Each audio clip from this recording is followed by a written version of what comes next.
ফুটবলের মঞ্চে রাজনীতির ছায়া নতুন নয়, তবে ২০২৬ বিশ্বকাপের আগেই ইরানের পতাকা বিতর্ক আবারও আলোচনায়। ২০২৬ বিশ্বকাপ ঘিরে বিতর্কিত সিদ্ধান্ত নিল ফিফা।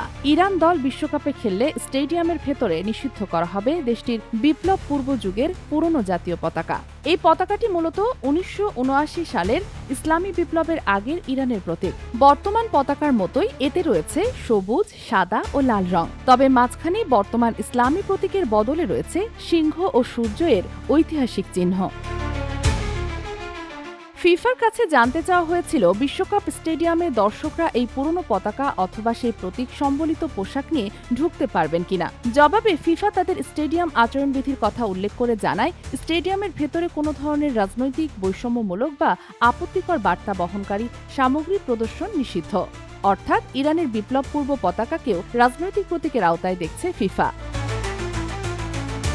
এর আগেও ২০২২ কাতার বিশ্বকাপে এই পতাকা নিয়ে বড় ধরনের বিতর্ক তৈরি হয়েছিল।